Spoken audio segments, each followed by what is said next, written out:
welcome to another episode of the Untitled Podcast. It's been a while since I've recorded one of these. It's just, I haven't really been all that up to recording, if I'm being honest. The last episode, which I did with Just Mix back in 2024, the episode 11, that's right.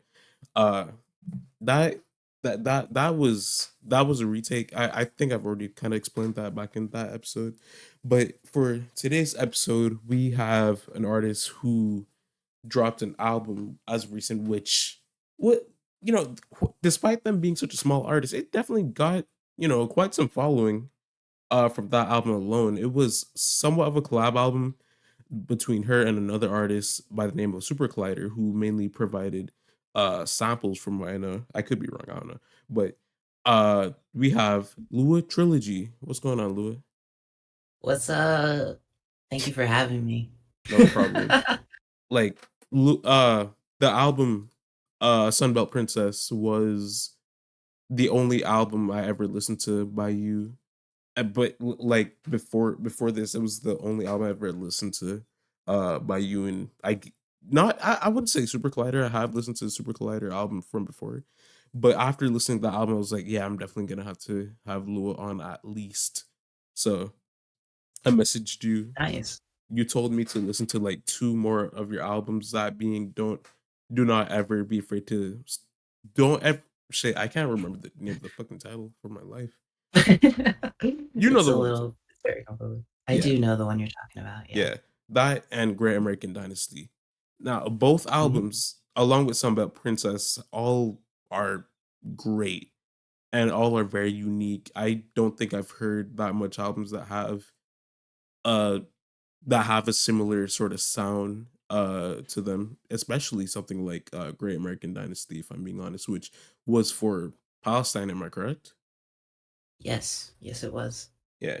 So that's very right, because the whole entire, like, God, I don't even know how to explain it. There's just a lot of shit going on with that where it's kind of a big fusion of like shoegaze, post rock, but also some jazz, some like noise that's kind of, I guess, power noise in a way from that. I don't really know how to explain it, but it's just like just one big fusion. And despite that, it all kind of mixes well, in my personal opinion. But yeah, I don't even know what else to say. It's fucking sick though. Thank you. Yeah. Thank you. All right, but some of the questions I have here, I kind of want to know how you started like making music and kind of diving into like just making shit that sounds so transcendental, sometimes depressing, sometimes ethereal, and all that. Yes. I I had always wanted to make music for a while, but then I heard this is peak. This is the musical Bible, Frailty by Jane Remover, and then I heard that and I'm like, I can do this. From just it motivated me to start creating music. And those songs specifically on that record, they're like it's like falling into like a kaleidoscope. The way those song structures are just all over the place and all the different ideas. And it that really inspired me to start out to that make to make the music that is a that I've good wanted. way. That is a good way of putting it. Actually, I actually recently listened to Frailty, not too long ago. Uh, and it was definitely an experience. And what's kind of funny is that how Jane wanted to make an album like that since she was 9, and you can Mhm. definitely hear a lot of the stuff where it's like, the stuff that she was a fan of, like Undertale, like as an example, some of the melodies they were just like, yeah, I definitely hear it. But it's fucking Definitely, awesome. yeah. It's awesome though. I fucking love I fucking love it. And I so glad that you actually were inspired by that, and how she was also inspired by some of the shit that she was a fan of when she was young too. That's fucking that's fucking awesome, bro.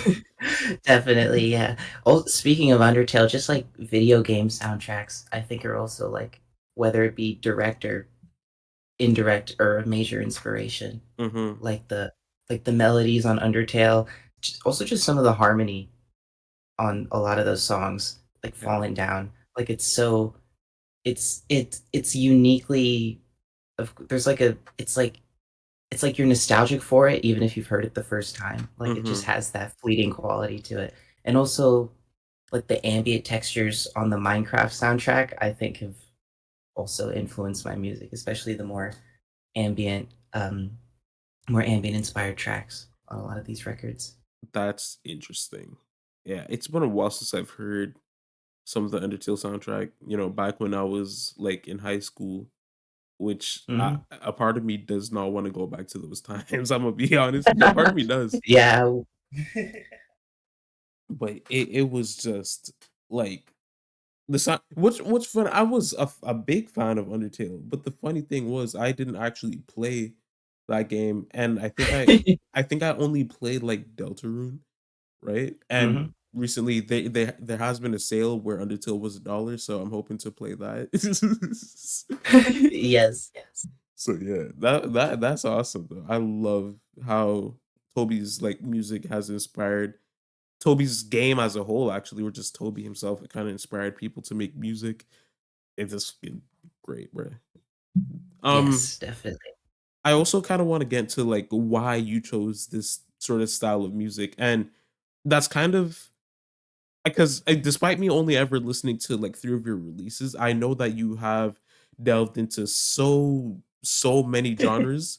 Again, Yes. you go from some of the I'm not sure if some of these are like from original compositions where you play your own sort of instruments, but some of these kind of vary from new jazz, ambient, industrial, noise, shoegaze.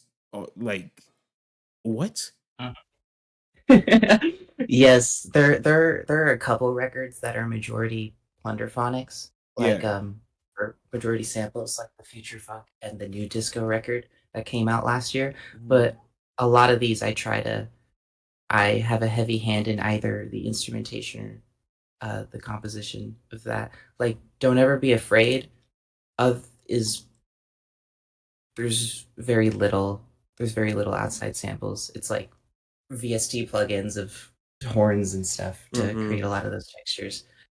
And um a lot of my favorite artists do similar things where they like one of my goats rather, James Ferraro, like just clicking on a Ooh. random album, it's like genre roulette, and I was like, I don't want to be put in a box. I want to branch out and do different things, even if it's under different pseudonyms.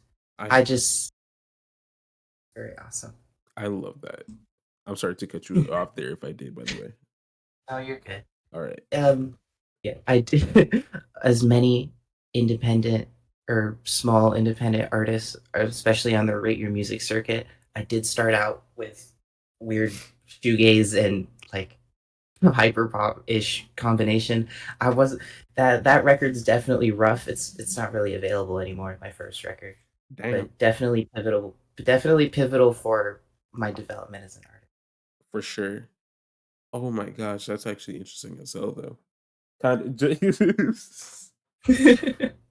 there's so many, like, um there's so many, like, chronically online fads who mainly focus on, like, the deeper shit. Like, I'm not saying that James Farrar is that deep or that underground. Like, he literally did an interview with Xbox, and Blade was there as well. So Yes, yes, he did. I think that's fucking awesome. But at the same time, a Mhm, lot of people don't really focus on like his stuff and like the shit that he do where he just kind of switches genres and like other shit. And mhm, I don't even know what to say about James. I really got to listen to him more. It's been a while since I've listened to his shit. But again, fucking awesome that you just decide to, you know what? I'm gonna do whatever the hell I feel like and just go for a lot of yes. genres, which I don't even think a lot of like kind of putting in like the how do I explain it?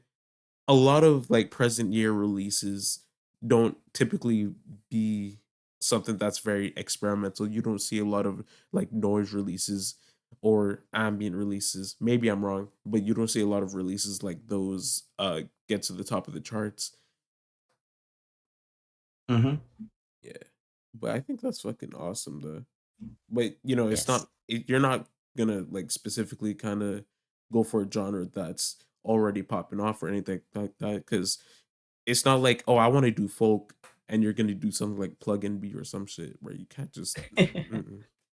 But that's fucking Yeah. awesome though. Yes. I would okay for the next question. I specifically kind of want to know your thought process behind Sunbelt Princess, but if you want, you could also do like your music, like your music making process as a whole though. So Yes. For Sunbelt Princess, I was quite infatuated with the idea of just these super long songs that kind of that like just put you in this atmosphere, rather this like somber-ish atmosphere that a lot of these songs accomplish. And like I was also quite inspired by a lot of like Japanese math rock and their use of melody and harmony, which is just incredibly unique relative to other styles of indie rock or punk music, and that definitely inspired a lot of the harmony on a lot of these songs, especially the first and last track. oh my And there's also it might not particularly be apparent on first couple of listens, but there's a lot of jazz influence in terms of the upper notes in the harmony and like the melody and the pace and the song structures of a lot of these songs. And that was also pivotal in shaping the sound of the record. that's very interesting. I actually think I need to listen to some about Princess again because I actually haven't noticed that with the whole like jazz melodies. It's like holy shit. I was kind of too distracted on just the beautiful like soundscapes. It's Yes, yes. I also like how each song on the album are very unique, except like despite them being so unique to each other, the album still feels very consistent and like very cohesive, just mainly because of the overall like feeling, the soundscapes and everything. It's fucking beautiful. Thank you. Thank you. Yeah. I think the only I'm not saying this as a critique, but I think the only problem is that I think maybe the album could have used at least one more track. Maybe I'm pushing it, and considering a lot of people actually, from what I know, a lot of people don't really like the whole structure of it with how it's 10 minutes each track as opposed to maybe condensing it to like 5 minutes or so. I fuck with the idea, but at the same time, it's like, man, I need more of this. Yes. It's great though. I will say that. Um, So Super Collider, I personally haven't listened to much Super Collider aside from one of their albums, which I think came from 2021 or 2022, right? I know they have released something this year and last year, which I do actually want to check out sometime soon. But overall, I haven't really checked out much of their stuff. How was it having Super Collider help with this project? Yeah. Super Collider and I have like Super Collider found Don't Ever Be Afraid to Start Over like back in 2023 when that record came out and was like in the comments like, "Oh my gosh, this is so good. Let's collab at some point." And it took a while for that to materialize. But yeah, then Super Collider DM me and was like, "We should make music together." And I'm like, "You know what? Yeah." And then I this was in the midst of me really being quite hyper fixated with a lot of Japanese math rock and a lot Hmm. of just progressive rock too. And so I had a couple ideas and I like the the bass line and the chords for the first track and I sent that over. And Supercar was like, "This is peak. We have to continue." And initially I and to like cement the themes of the record, we we or rather Super Collider found or went through a bunch of movies and found samples, voice samples to add throughout the record to like give it to I really like the idea of just the voice clips in the midst of the record. It kind of gives it a journey rather. Mhm. Like you hear the voices and it helps illustrate the themes, but it also adds to the atmosphere and it adds to the atmosphere. And that was all a lot of the sampling stuff, most of the sampling stuff, and like getting those themes across was due to Super Collider, whom is goaded, whom awesome, whom you should check out the rest of her music if you like Real shit. noise pop and indie stuff. That's real shit. Yeah, I think Super Mhm. Collider did a great job trying to uh kind of express how you would feel probably during the time of kind of, maybe not during the time, but kind of giving the tracks a lot more emotion just by getting those movie samples alone. I think that's fucking awesome. Yes, I don't think thank a, you. I don't think a lot of people use samples, or at least from my experience, I don't think a lot of people use samples to kind of use it in a way to express emotion as opposed to just using samples to make a beat or make a instrumental or anything like that. Not to say that is bad. I mean, I love vaporwave and I love experimental hip hop. Of course, I'm a fucking love that shit. But a lot of people who kind of use uh samples as the way that Super Collider did with your album, I think they should there should be a lot more people who's kind of like doing that shit. I think Weather Day actually did that for a bit on Hornet Disaster, and I think just like Come In as well. But I actually need to re-listen to Come In. So, Yes, but Weather Day is awesome. yeah, Weather Day is fucking awesome. Holy shit. I saw Uh, Weather Day in concert yesterday. yeah, a friend of Yeah. mine actually went to a Weather Day concert too. Because they're also in Texas. Shout out Rook. I don't know how much times I've shouted Cool. him out in this podcast. I'm gonna be honest. I still need to have him Yeah. on the podcast. I'm gonna be honest. Oh my gosh. So, you've already kind of listed some of your influences with some of the questions I've asked you with like Jane Remover and James Farrar. But is there any other musical influences that you'd like to shout out? Yes, a big one is is an artist whom I've actually worked with a little and like released some music on their label. I'm this it's quite a convoluted name. I'm gonna send it, but Octa Mobius Scheffner, or rather Scheffner for short. Very Just unique name. yes, just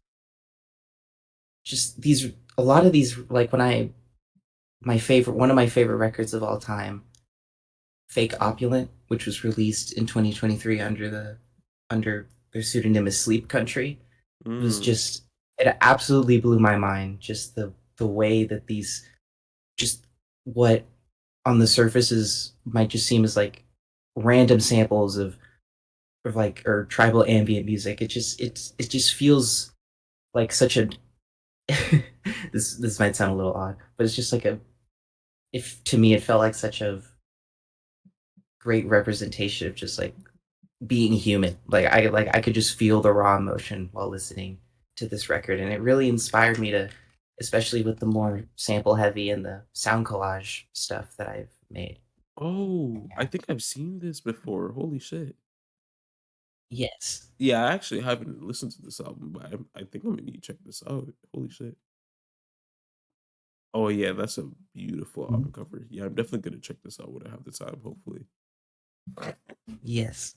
I'm sorry, I'm a bit under the weather, so if you heard that, I'm so sorry. But Don't worry, you're okay. Don't worry. thank you.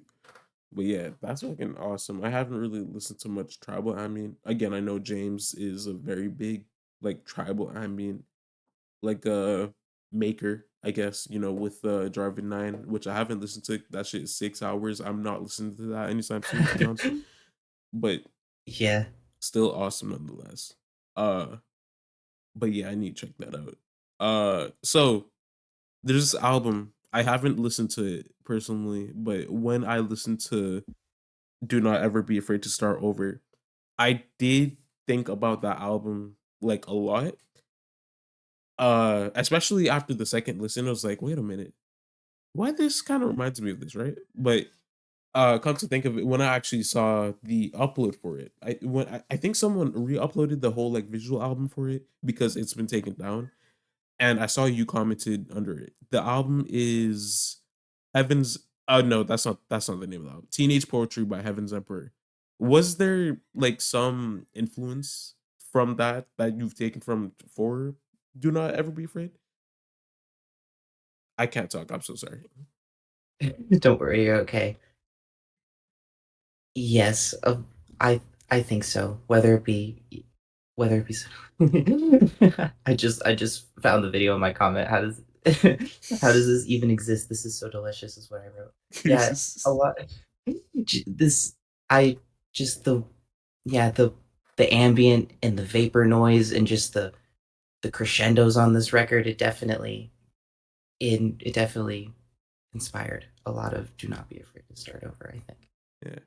So it's not Mhm. really because like I know Do Not Be Afraid is a very personal record as well. Well, I'm sure like the same goes for Sunbelt Princess, but like Do Not Ever Be Afraid is a lot more, I guess, morbid in terms of how personal it is, which is very, Mhm. very, very sad to see considering the shit that you have went through, which I don't even know what to say about that. I'm just sorry that you had to go through that, but yeah,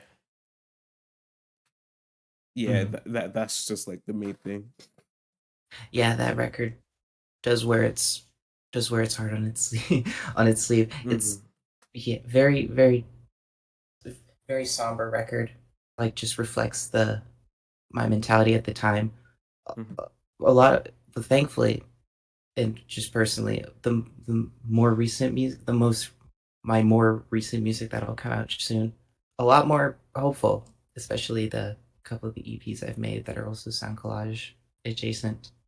That's awesome. I also want to kind of talk about I think it was the second or third one of the tracks in the first half of Do Not Ever Be Afraid, where you kind of use an analogy um for suicide. I think it was where if someone passes away that will hurt other people and kind of, with like grief or just them committing suicide themselves, which suck. You kind of use the exploding star. What was it called again? The supernova. Yeah. The supernova, which Yes. I think is a fucking great analogy. I don't think I've heard anyone kind of use that for any sort of analogy like ever. So Thank you. Yes. yeah. But yeah, do not ever be afraid to start over. It's a fucking fantastic record. Uh so do you have any new works? Anything like in the works as of right now that you plan on releasing, considering that you're such a like prolific artist? I think you've been dropping since like what, 21, 22, maybe longer than that? Uh, yeah, 2022 Damn. was when my first singles came out. It's been a while. Yeah, I have quite a lot of records that I'm working on with some with others, some by myself. That of course they all range in in genre significantly. One that should be coming out soon in like early April, like next week if everything gets finished. I'm releasing it like a I don't know if you're aware of who Stars of the Lid are, but it's kind of an ambient record similar to that Yeah. with, of course, a lot of with a lot more. There's some pulls from like impressionist era classical music as well as like Mm, kind of music concrete like manipulation of samples on a few tracks, and that should be coming out soon. I was working on that this morning, a couple of those mixes this morning. I'm yeah. also yeah, No, go ahead. I'm so sorry. most no, thank you. I'm also working on like a like a like a very all over the place record. Very like it's like musique concrète with avant-garde vocal jazz. I'm working with whom a frequent collaborator of mine, my best friend in the whole wide world, whom goes by the screen name of Foxmonger, who's whom I don't remember if I mentioned them in any of the descriptions of the records I told you to check out. But yeah, we're working on like a avant-garde jazz record. It's it's very weird and it pulls from a lot of I guess, niche genres. But yeah, that should come out sometime in the future. Is it like Definitely this year. is it like original compositions or is it like mainly sound based? It's like sound. It's very sound collagey in a lot of it's almost entirely samples actually. That's Yeah, sound. awesome. I can't Mhm. wait. Yes, and on top of all that, I want to make physical like CDs for this record. I don't really know how to make CDs, so I'm trying to figure that out.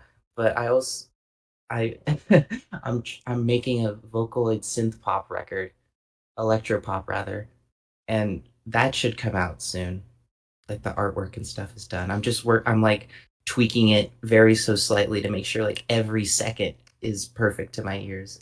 And That's that's the fucking current awesome. stage of that record. Hell yeah, dude. Can't wait. All Yeah. right. Do you play any instruments at all though? I think like guitar is probably Yeah. the only one. Or like No, one of I also no, go yeah, ahead. Go ahead. that's oh, thank you. That's one of them. I also play piano. That's I do that a lot. That's probably my best instrument. I also play bass and drums. So like on my records, when you hear a guitar, like on Sunbelt Princess, that was me. Or the electric pianos or the synthesizers, that was also me. That's tight. That's fucking awesome. I actually really would love to play instruments myself. I can't because I'm broke. That's it, really. I'm broke. But I actually think that's fucking awesome. Because I would just by like the Lua Collider album alone, I would have thought that album would have had Super Collider playing a bit of like drums at least. But to know that it's just like majority in the interpretations from you is like holy shit. Uh, Yes. uh Oh, okay, so you have a lot of aliases. I do. I do. Why is that? That a lot of the silly ones, like DJ Slurgledorf, a lot of that was just to be funny. Uh, I was like James Ferraro had a bunch of pseudonyms, and I'm like, I want a bunch of pseudonyms too. I think that would be very silly. That would be nice. And Yeah. it also like with the different genre switching, it kind of like you can kind of like isolate each release almost if it's under a different pseudonym. But like DJ Espionage or DJ Slorgeldorf, like those are just silly ones that I primarily use for the DJ sets. So you well, okay, so you use both aliases for both DJ mixes and official like album releases. Yes. That is okay. That okay. That is very interesting. And I know you Yeah. made one that has kind of your interpretation or your version of Earth Jump by James Ferrara as well. Hmm. And this one is from DJ. I don't know what I'm saying. DJ at Zestfest 2K24. Yeah, that was the fest or the URL fest Is that that the is that a real festival or is that just like you talking about? well, a bunch of friends got together and they organized an event and they and they you called it Zest Fest and they asked me to make a set for it and I did. There should be one. There is one this year in like June, June 1st. It's like May 31st to like June 4th. It's being, and there's going to be a bunch of people playing there. I might if I'm able to participate. I might have to pull up. I actually I, would. No, go ahead. if you want to make a set, I can get you in contact with Snoms, whom is the Oh, Stomps. orchestrator. Oh shit! No, no, no. I Yeah. know Stomps. I know Stomps. I could talk to him. Oh, awesome. Yeah, I'll definitely talk to him after this. Is there any other genres that you have yet to kind of use that you plan on kind of using in the future? Yeah. In my mind, I have like an idea for like a for like a whole psychedelic rock neat opera thing, like long season, except even more like long seasons by Fishman's, except even more hypnotic. I have an idea for it, and I'd like to. start, and I might start working on that soon. I also want to do like a full like jazz rock thing instead of like more overt influences into a type of record like that, and that should happen soon. That's actually, I know I keep on saying it. That's awesome though. Actually, a Thank you. lot, Don't worry.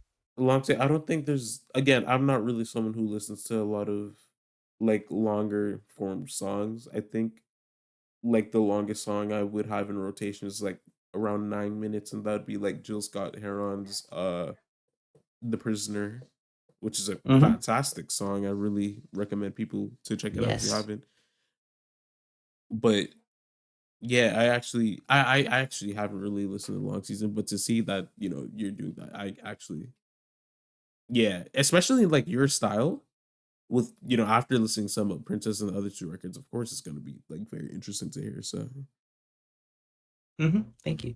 all right, your mom made music at some point.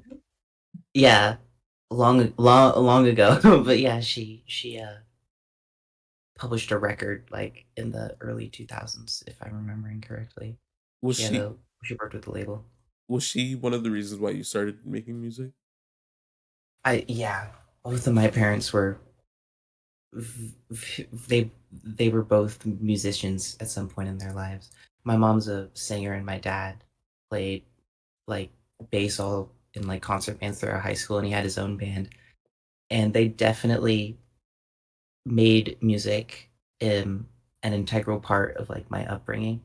Like Michael Jackson, Prince, or some or like an 80 or like 80s top 10 just playlist was always playing in the house.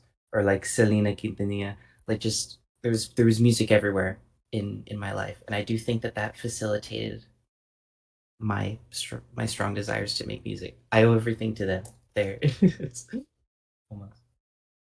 Does is there some sort of like archive or kind of like some way that we're able to like check out your mom if that is okay with you slash your parents? Yeah, they should. It's like cataloged on Rate Your Music, which was so interesting to me when I like looked up her name. Like because there were like CDs floated around. I believe around when the record came out, so I guess that's how they got cataloged. But That's yeah, awesome. there's a her her one record is on Spotify apparently. We don't get any residuals from this, from my knowledge, but it is on Spotify How with do you royalties. Rush? I can't pronounce that. Is that Rachel? Just Rachel or Rachel? It's Rochelle. Rachel Mary. Nobody loves. I think it just cuts off there. Nobody loves me like Loves Me Like the Blues. yeah. Yeah. That's awesome. Go check that out. Yeah. Yeah. But yeah, that's the kind of like the main interview portion. We just normally like talk about like some other shit, like shit that's going on, or like just talk about music. So yeah. What type of shit you've been listening to as of recent? If you have been listening to stuff.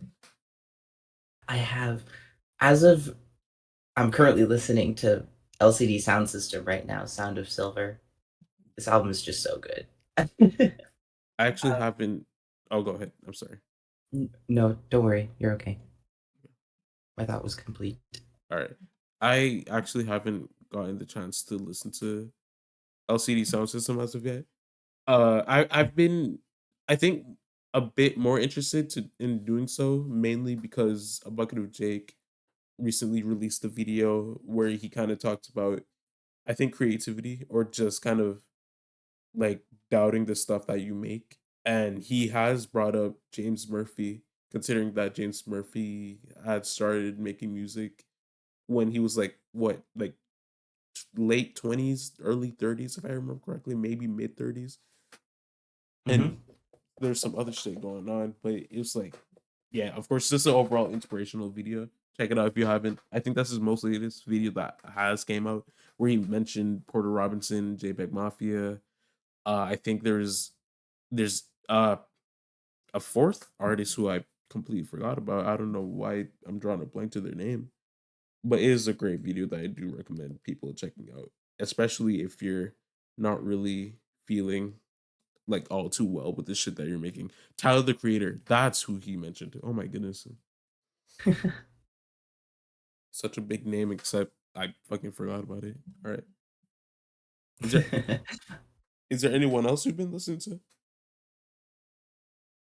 Well, I've loved Weather Day's new record, and I saw Weather Day yesterday in concert, and I got a signed. I bought a Hornet Disaster vinyl at the show, and I got it signed, and it's now the vinyl that's like the one I have out on display on my little record shelf, all the way in the corner of my room. That's awesome. I need to collect a lot more physicals. I can't really do that at the moment, if I'm being honest. Again, I'm broke, right? But I do have like one Miles Davis vinyl and three CDs. One of them being Nice. 808s and Heartbreak by Kanye, which my mom picked up, and the other two being like random obscure albums which I found at the shop the other day. One of them Mm, being Naoko Kenji's Downtown Tokyo, which is like a down tempo drum and bass record. It's interesting. And the other one being like a post rock record by a band called Ultraviolet Makes Me Sick. It has a long title. I am not gonna go and get my CD to read the title, but yeah, maybe I'll search it up or something. I don't know. But yeah, cool. I actually haven't listened Yeah. to that one though. I've only ever listened to Downtown Tokyo. Nice. Yeah, but I've been checking out. I don't think I've been checking out much, if I'm being honest. Besides your stuff, I've checked out. Oh well, besides Frailty and Hornet Disaster as well, I checked out Summer Death by Marietta because I'm not really all too big of a emo listener, right? And an artist who I mentioned in the last episode. Well, no, Just Mix mentioned him in the last episode, but it was like, yeah, I'm definitely gonna bring him on the podcast at some point. For Departing Four, he's a vaporwave artist, vaporwave plunderphonics, whatever you want to call it, where he samples a shit ton of emo. His latest record, actually, which is 2 hours and 30 minutes long, samples the podcast bit, as well as um well, a shit ton of emo, because that's part of his like sort of, I think, trilogy, maybe it's, I don't know, called Sayings. There's Sayings, Gestures, and the most recent one, Phrases. So I haven't listened to it. Again, that bitch is 2 hours and 30 minutes long. That's gonna take me a while. So Mhm. yeah, I definitely recommend you check him out because he's fucking like Nice. awesome. I've checked out a shit ton of, I say a shit ton, it wasn't really that much. But I checked out some jazz from last month as well. Like John Coltrane, Ornette Coleman, Mhm. uh Lonnie Liston, fucking Heavy Weather, like Miles Davis, just a lot of like fusion, free jazz, avant-garde jazz is like fucking sick as shit. But I really would Nice. love to check out a lot more soon, because I was anticipating checking out more than 15 albums from that month, but uh a lot of shit, a lot of life shit's been happening, so it's like, yeah, I'm gonna have to like shorten it or whatever fuck. So Yeah. I love, love, love, love, love, love jazz. I jazz think is that might be my favorite genre. jazz is fucking awesome. I love jazz. Okay, I've listened to around like 90 something jazz records so far. Yes, Mhm. I've been keeping track.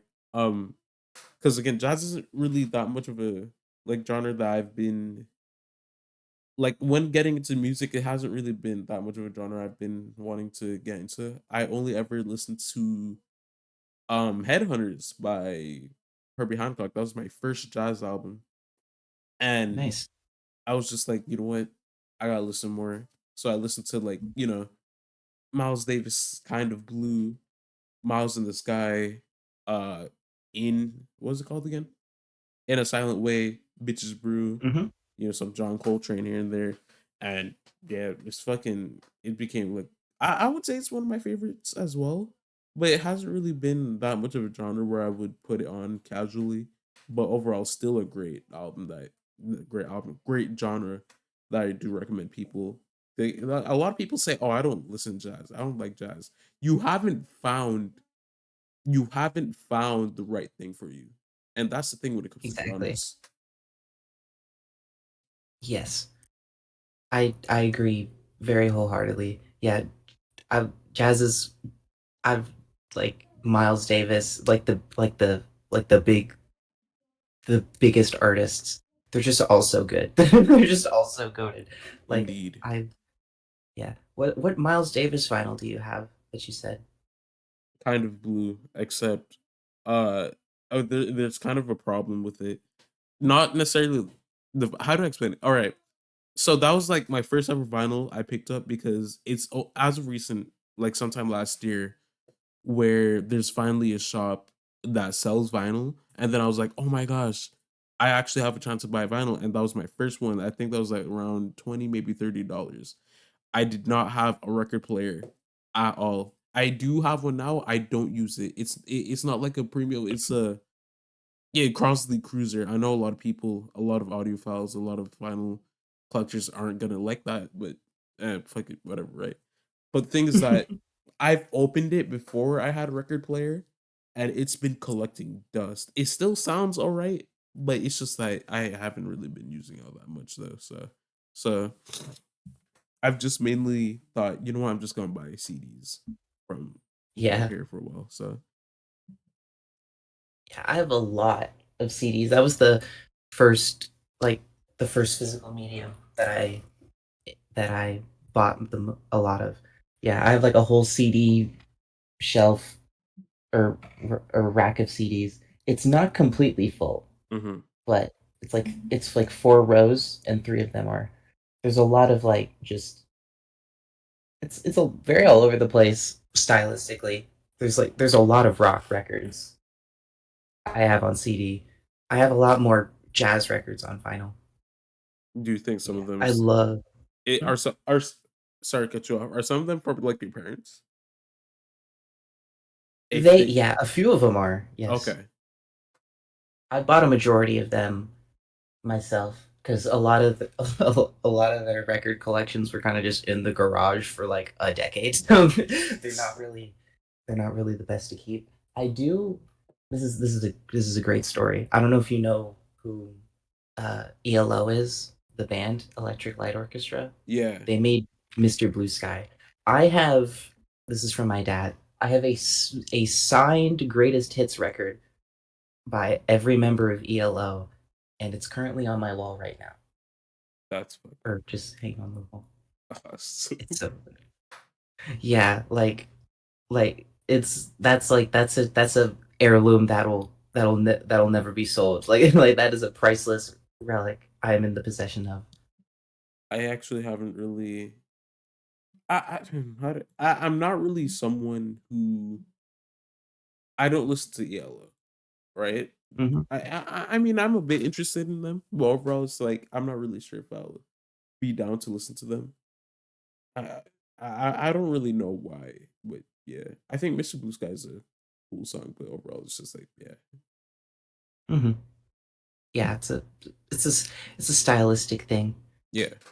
And and also for jazz, if you ever want jazz recs for recommendations, I'm very well listened. I For like when you mentioned Herbie Hancock being your first jazz record, Yeah. he's awesome. Just all of his music, like he's so awesome. I saw him live in Dallas when he was on tour at the AT&T Performing Arts Center. Wait, who? He Herbie Hancock. Oh shit. It was awesome. For the last song, he played Chameleon off of Headhunters, and he had a keytar. He was playing he was playing a keytar like a guitar piano hybrid thing. It Mhm. was it was immaculate. And he's like really old, but he was still working that thing, bouncing up and down. Of course. It was a sight to behold. I loved it so much. Cause he's like 80 something from what I know. It's like, holy shit. Yeah, yeah, definitely. Goodness gracious. Yeah, I would love to see her behind. I haven't been to a live performance ever. I haven't been to any like live artist. I mean, shit, I barely travel. Not Mhm. because I would love to travel. I've said it twice already, probably more than twice. I'm broke. I can't move from where I am already. So I have to stay on this rock I called home.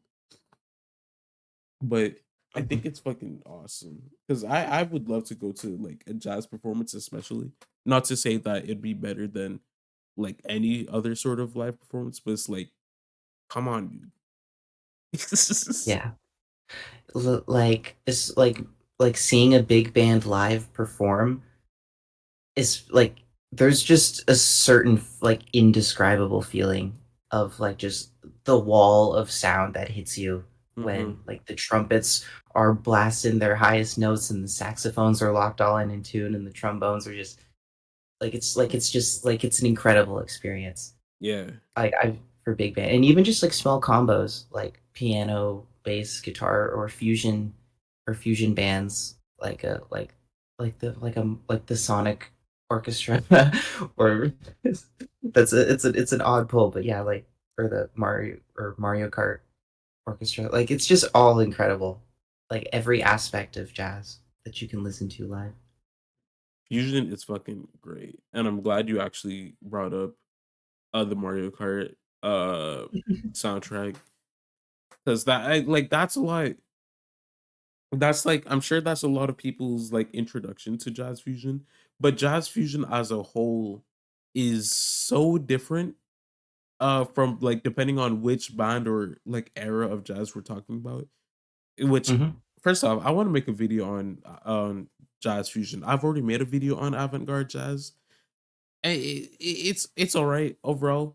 Actually, nah, I would say it's one of my best videos to be honest. But it's all right at the same time. But that's besides the point. Jazz fusion, I would love to make a video on because a lot. Oh fuck, I can't talk. A lot of it like is so different from Cassiopeia, Miles Davis, Pharoah Mhm. Sanders. What other bands? Even like Kamasi Washington. It's just like Mhm. holy Yeah. shit. Like a lot of them being a lot more like ambient, some being more experimental, some being just overall like funky and shit. It's just like what the fuck. It's awesome Yes. though. Yeah, jazz fusion is incredible. Are you aware of whom Chick Corea is, the piano Yes. player? Yes. Yeah, I've he's so listened goated. he is. I've listened to I think 3 Chick Corea slash Return to Forever albums. Uh Starting with the Return to Forever by Chick Corea, of course. And then Light as a Feather. And then Where Have I Known You Before? I'm gonna check out Romantic Warrior. That's like my first time hearing about Chick Corea existing. Chick Corea Return to Forever. I remember it popping up in my YouTube feed. I was like, ooh. And I heard a bit. It was like, ooh, this is nice. And that I haven't listened to it. I think I checked it out back in like 2021 or 22. That was like my first time actually seeing it pop up in my feed. Mhm. Yeah. But Nice. there's a lot of records because I oh like a lot of like YouTube albums, right?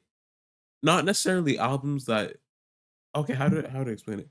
Just mainly albums that people would discover through YouTube as opposed to some other sort of like site or like streaming service.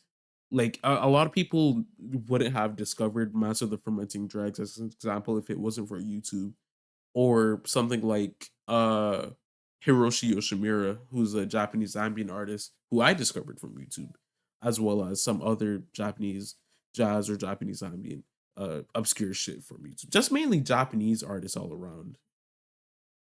Mhm. Yeah. But yeah, I think it's awesome though. A lot like YouTube algorithm is actually kind of shitty sometimes though, I will say that. But Yeah, when there's a few diamonds in the rough. exactly. But when it's good, it's good. But now it's shit because a lot of like AI shit going on, and a lot of YouTube mixes tend to be just AI shit. And it's just like, nah, Mhm. it Yeah. sucks.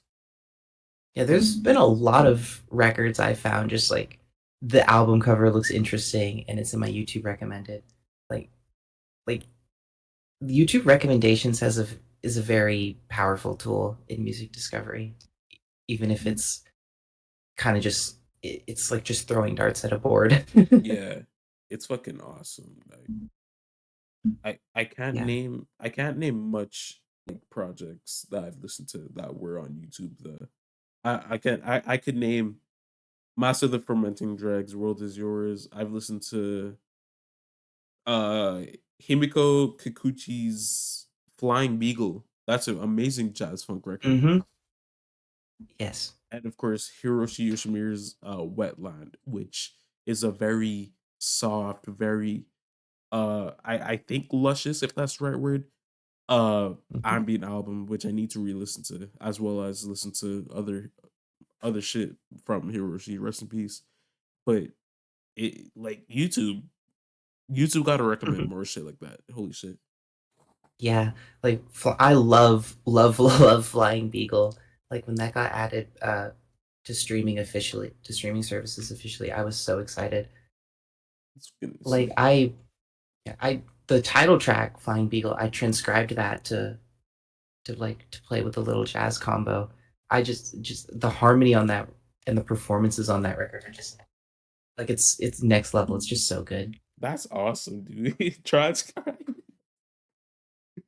Let's see.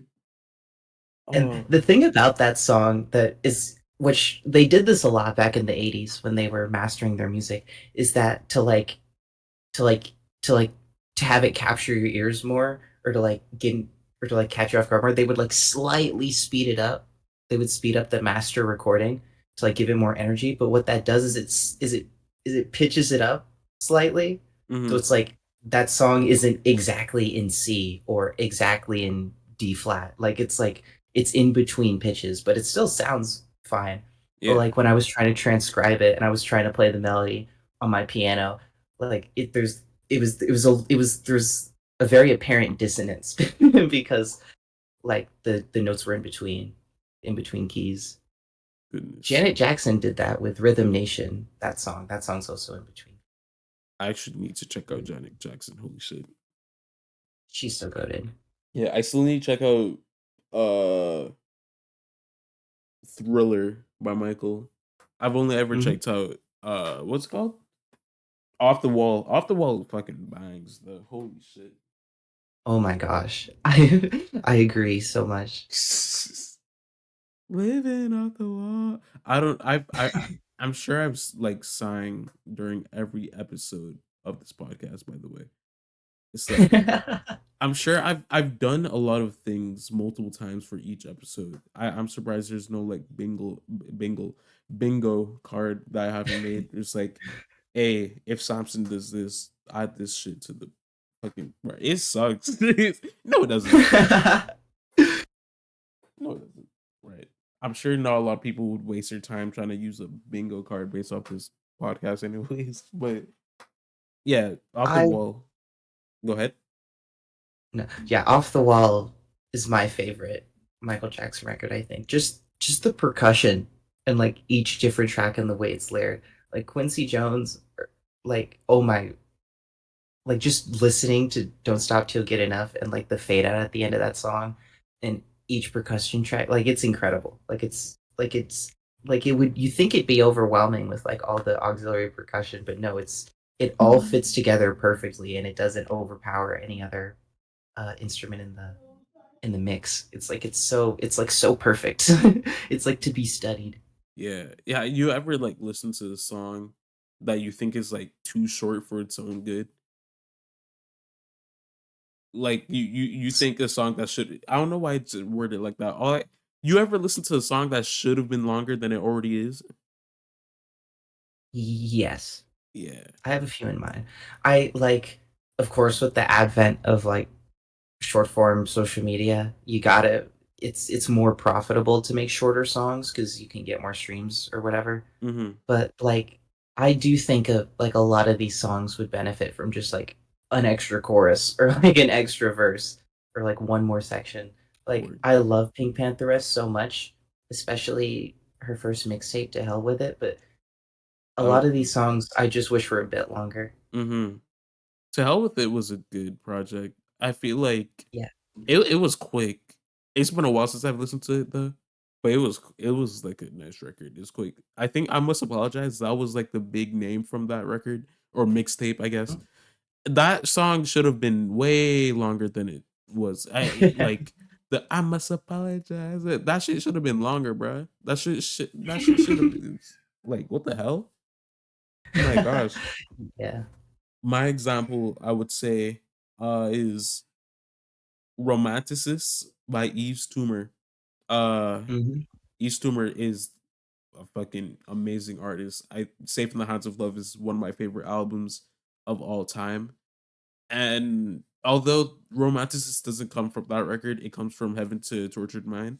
Romanticist is a fucking banging song, but it should not be that short. That's like a minute fucking I need to go back. I need to actually look at the length of it. Hold on. But that song alone should have been longer than it already is because it feels like, oh, there's a chorus, but then it never comes back. It's like, what the fuck? Un- like what? What's that? Nope, that's no 1 minute and 47 seconds. That shit feels shorter. That shit feels like it should have been way longer. And another song, I would say maybe it could because this is the reason why it's short is because the artist was literally dying when making this. But Stop by Jay Dilla, Mhm. that song is fucking like amazing. Probably one of the best songs off that album, if I'm being honest. And I love Donuts, both the food and the album. That was bad. I'm so sorry. Don't worry. I thought it was silly. Thank you. It's like, what the fuck, bro? It's like, oh my Yeah. gosh. Um, yeah, I don't know any other good examples though, but No, I see what you mean. Yeah, Donuts, the album is so good.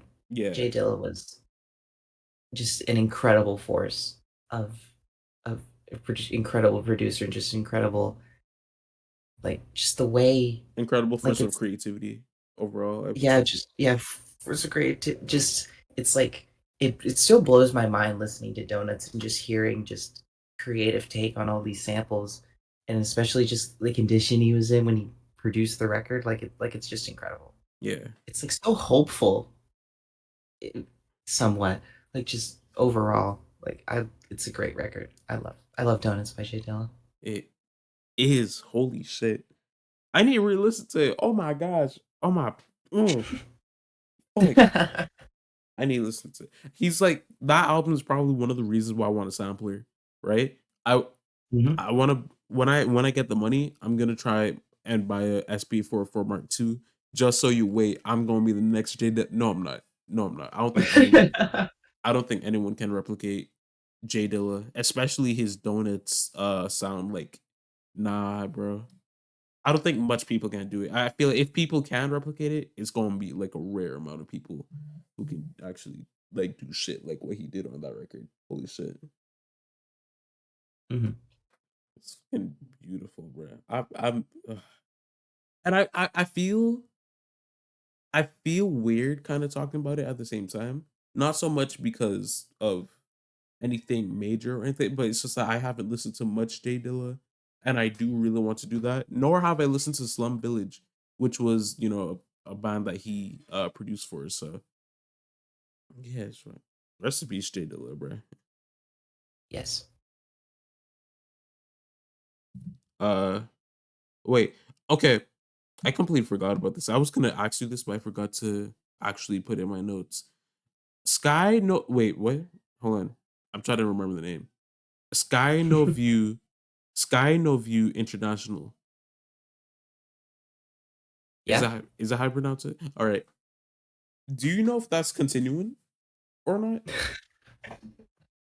It's unfortunately, it's been very quiet. Mm, I hope so. I of course, like the Discord server we're all in, we're just like, "Anyone working on music?" Question mark. Lord have Yeah. mercy. Just for context, it's a group of artists who's doing like, is it mainly remixes of vaporwave tracks or songs or albums overall? It's like, or is it Yeah, like majority just, like okay, it's remixes of songs. okay, and there's been only one, no, two projects that's been made. One on Chuck Person's Echo Jams Volume One, and the other on No Lives Matter by Christ. Both being great albums, but I haven't really listened to.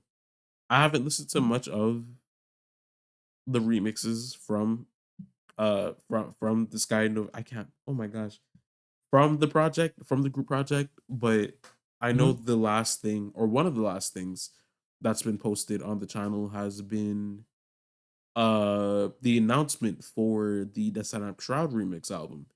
And there has mhm. been nothing since then. I think it was like what, 2 years ago? Goodness gracious. Yeah, like, they brought me on the project about last year, and it's still been pretty silent. Hopefully something comes out this year, though. I'll try to, like, facilitate and, like, "Guys, gotta get the band back together." No. "Guys, we gotta do this." Those fucking Yeah, that Brockhampton type shit, right?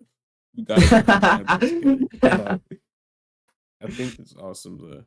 There has I know that Departure posted like a shit ton of like community projects. One of them being what's it called? Oh fuck! It's the one based off of rabies. It was like a everywhere at the end of time found project, but it was based off of rabies, except for as opposed to dementia, which is a very interesting like idea, right? Especially like again, long album. Did not listen to it, although I am very interested. Right? It it had changed my view on what rabies can do to a human being. And I think that's fucking like amazing that something that like that can just change someone's mind. Just like just to preface this, I did not know rabies was that bad overall, like before Mhm, knowing about the record, right? mhm. But then Yeah. what happened? I was in the Signal Wave server, and then I was with a friend. We were talking, and I think he brought up the project. Again, I forgot the name of it. I don't know why I'm not searching it up. Uh and he was just saying, "Oh, it's like a everywhere at the end of time project that's kind of like based off of like rabies," and it got so dark, but so hopeful later at the end. It was like, huh, right? Mhm. And it was just like, what the fuck? Yeah, like, everywhere at the end of time, or just and, like, there's, like, a bunch of, like, fan or records that were heavily influenced by it that deal with other, whether it be other conditions or illnesses. Just, just the scope of the original, insane to me. I love Everywhere at the End of Time and, like, the entire experience of listening to of just listening and absorbing the music like, witnessing the steady decline, like, it's incredible. I have stages 1 through 3 on vinyl and 4 through 6 on CD. Goodness, Yeah. Lord have mercy. And those bitches are like expensive nowadays too. Not to mention, are they? Yeah. I bought the records on, like, they were on sale on the Caretakers label's website, like, years ago. I don't even remember exactly when. Yeah. Whole Holy shit! I don't even know what to say about that, to be honest. Yeah. But that's how I. Oh fuck! Oh my god! It's okay. I actually do plan on listening to the Caretaker next month. It's not gonna be everywhere at the end of time, but it is gonna Mhm. be uh the other one. I think that came out before everywhere at the end of time. An empty An place Empty or Place. empty Yeah. place. Yeah, that's right. Also, the project I was looking for those who are interested, Milwaukee Protocol by the Patients, day 1 through 4. Right. Again, long as hell. but very, very interesting, from, like, skimming through. Also, the cover art also changes, and I think that's one of the most interesting, like, unique thing that they did because it's not, like, for each day, it's for, like, almost each song where it kinda went from, the view of, like, outside where it's, like, trees, I think it was, to another place where it's, like, a house, but then it gets all glitchy and fucked up. And then there's, like, this red guy, so I'm not gonna actually explain the whole thing, but please, go check it out for yourself. This is coming from someone who hasn't listened to it, but still go check it out. It's like, oh my gosh. But yeah, I think ambient, especially, like, sample-based ambient, because I do sample-based ambient, right? I do signal wave mainly. I think that's such an interesting thing, especially with, like, someone like William Basinski, right? Because Yes. he does sample-based ambient, but it's mainly loops. And despite there not being a lot of, like, variation, I still think it's a very interesting thing where it's just, like, taking a sample, looping it, adding effects to it, and it's just, like, one you could do a lot with something so simple. Mhm. Do Yes. you could add some sort of variation, whether it being effects or whether it being, like, sample loops, and I think that's fucking awesome, bro. Yeah. William Basinski is just absolutely incredible. A lot of the sample-based ambient that, like, either try to encapsulate an idea or put you through an experience, like, everywhere at the end of time, or, like, try to, in an abstract or just showcase the disintegration of tape over time, Yeah, and you can draw, like, your own connections to that. Like, it's so unique in terms of, like, it's such a unique way of creating music and the way that music can have meaning. It's I adore William Basinski. Have you heard Water Music from William Basinski, the first one? The yes. archival release? Not the first one, I'm not sure. I think it was only the second one I ever checked out, but I'm not sure if there Mhm. is any, like, change or difference between the 2 from what I know. Yeah, this is, the one I linked is the one that I'm aware of. Yeah, Yeah, just very bassy and just awesome. Just incredible. yeah, Especially with these long ambient pieces, it just kinda leaves you to your thoughts. When after listening for a while, you just like, the music, it morphs your thought process in a very mhm, interesting way. Like, you get, yeah. completely immersed in the emotions of this record. Yeah, water music is a very interesting, like, example of that. And a lot of people have kind of referencing a bucket of Jake, but how a lot of people have, like, different reactions to water music, how some people think it's calming, but a lot of people also think it's very disturbing in a way, Mhm, which I can definitely, like, see how people can have or kind of think of either side.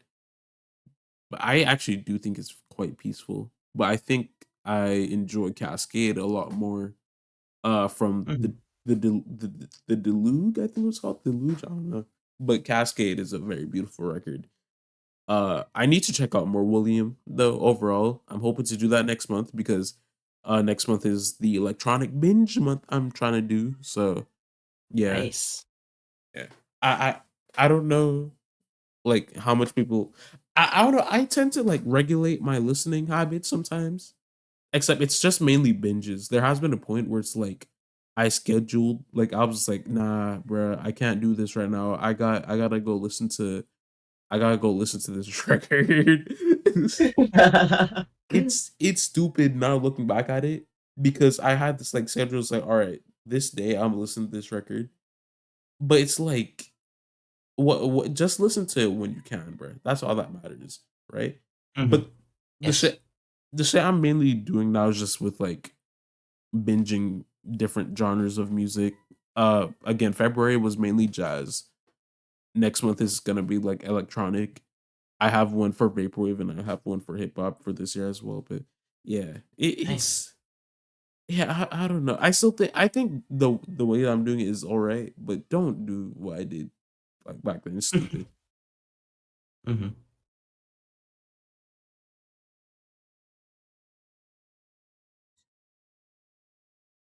Um, hold on.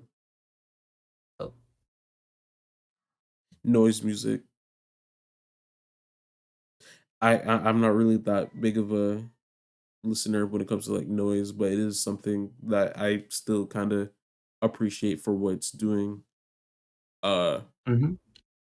especially kind of how do I put it? Because it like noise music can be so like monotonous, but also so interesting at some points. Like with like variation and all that stuff. But it's not a genre that I consume all that much, considering Yeah. that I'm mainly scared of it, right? Yes.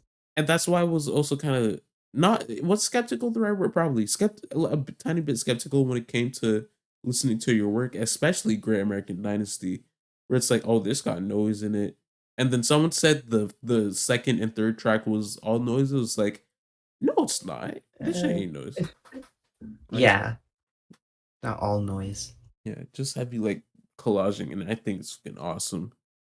But Thank you. overall, it's just like noise isn't really necessarily something that I find myself getting to with only having listened to some records that have some noise in it. Lingua Ignota's Caligula as an example, and All Bitches Die. Uh Mhm. as well as Consume Red by Ground Zero, which I Yes. know is a band a lot of people gonna fucking freak out over.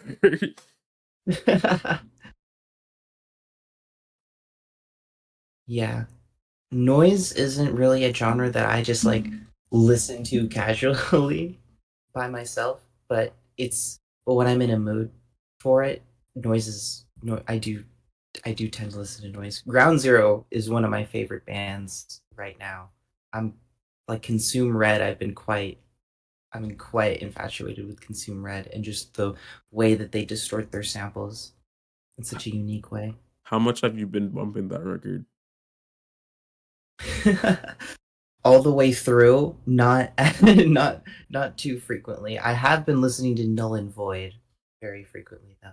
Null and Oh, Void. yeah, I've heard of that. That's the like black album cover, right? With the red short text. Yes. Yeah, I remember that one. I haven't listened to much Ground Zero. I've been wanting to check out Otomo Yoshishide's new jazz uh court or quintet. It's like new jazz orchestra. Mhm. Again, still haven't as of yet, but I'm definitely interested. I know they did some sort of they did like a cover album of Eric Dolphy's Out to Out at Lunch. lunch? Or yeah. Yes. Out to Lunch is a very interesting record. The original. I haven't listened to Otomo's version, right? Mhm. Yeah, Dreams is another one that I've been wanting to check out. And I know they did a live album. And on Yes. said live album, they covered a Jim O'Rourke song, which I haven't actually checked out as of yet. So I did check out Jim O'Rourke, but it was only one album that I've listened to. I need to check out more of his shit though. Mhm. Yeah. The like, I linked Dreams because that's my favorite record from the New Jazz Ensemble. It's just it's it's there's some moments where it's just like it's not like abrasive noise, but it still sounds like so tense and on edge. And there's some just like most there's some and like there's just beautiful passages of music, especially on like Eureka or Good Morning. Like just I incredible work on this record. Hell And yeah. Out to Lunch, I've listened to both. Just the it's insane. The new jazz orchestra version, like incredible listen. I definitely think you should check them all out. I need to for sure.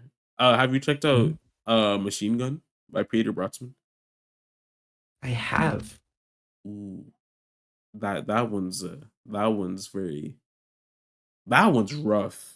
Like Yeah. I've heard quite a bit free jazz. That one is rough. Yes, I agree. Oh my gosh.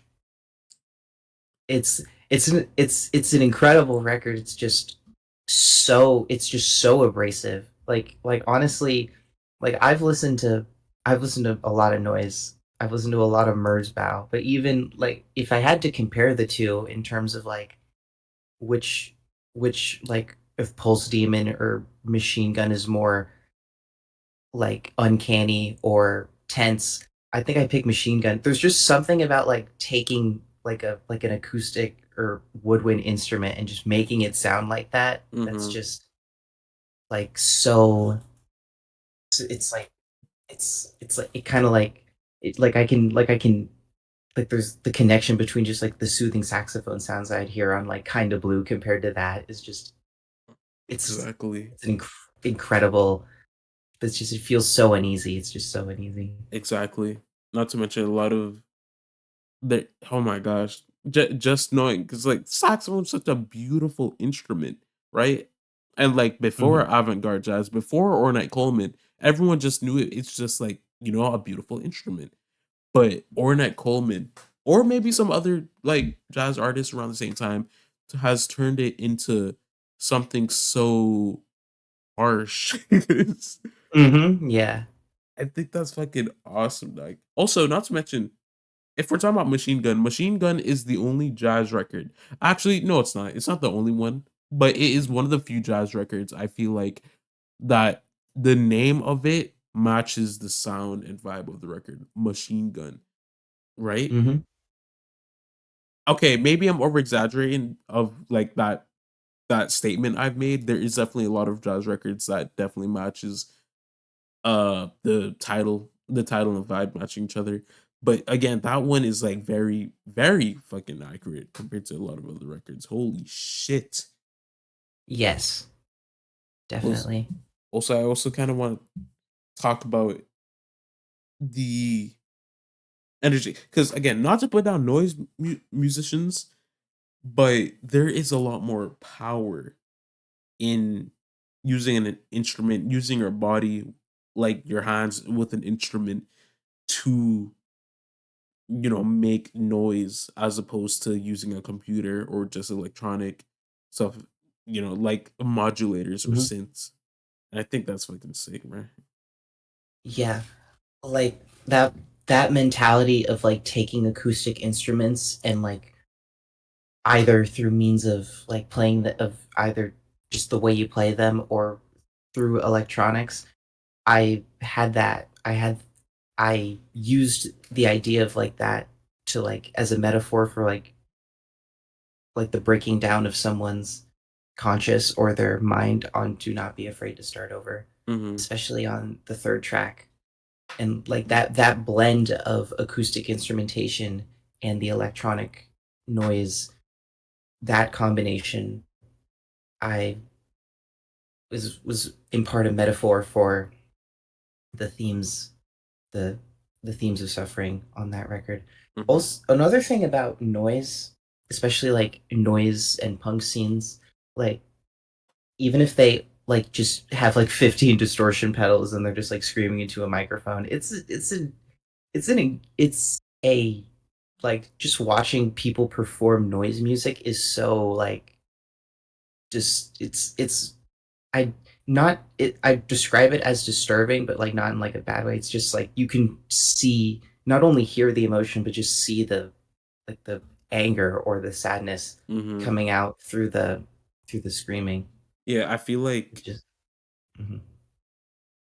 I feel like it's interesting, kind of like there's some sort of like contrast when it comes to like someone like Dream Crusher, uh, mhm, which I will transition from here to another thing I want to talk about, right?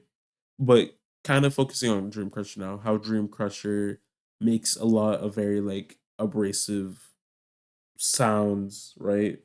But their voice, or like their voice that they use is just tend to be a lot more tame, especially if you listen to something like La Haine, right? Which is a cool ass mhm, song. Again, I don't listen to noise like that though, but that is power noise, right? Noise with rhythm, I guess you could say.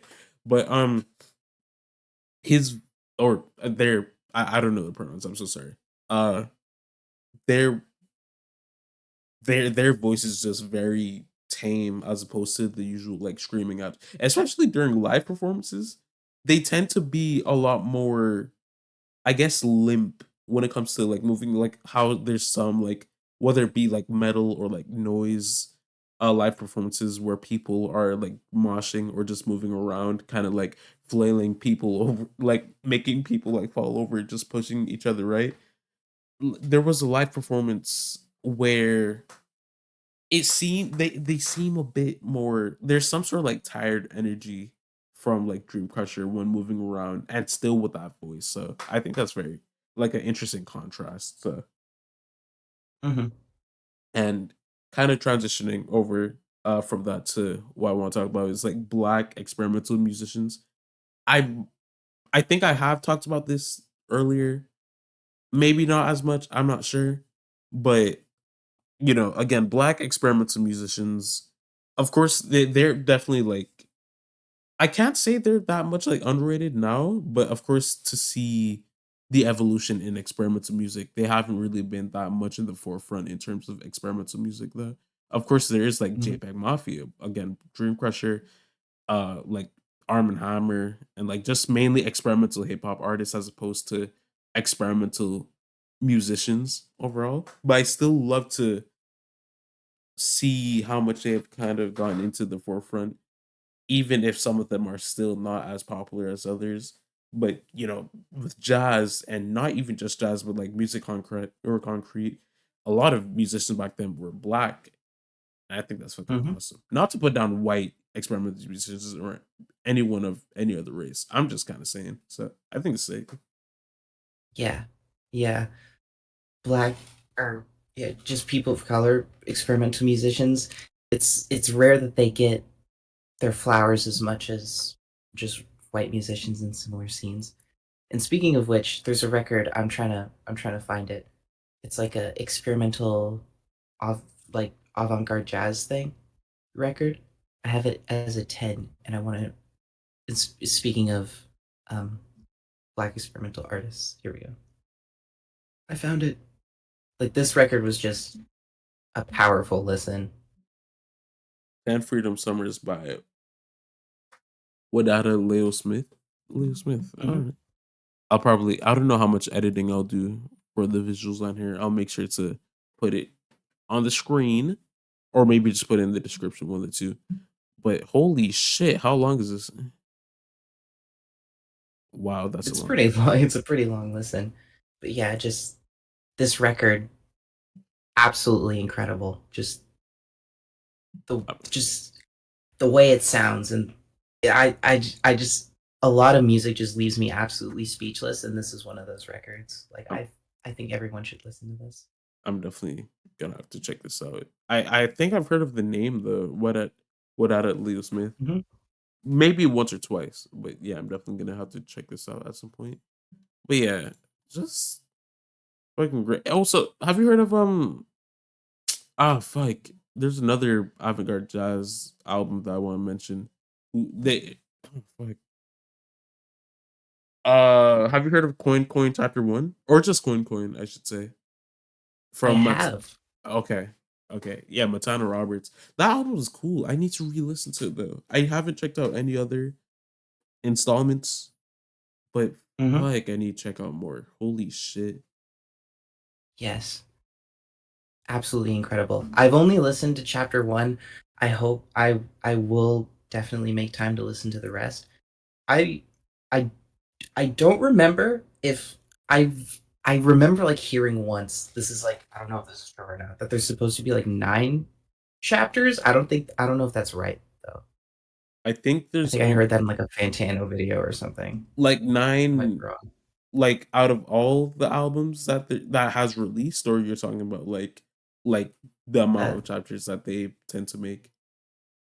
that yeah that they intend to make. I don't really know if that's true or not. But like regardless, incredible first listen for Coin Chapter 1. I will if I re-listen, I might give it a 10 out of 10. I'll rate your music. It's like from what I Nine remember.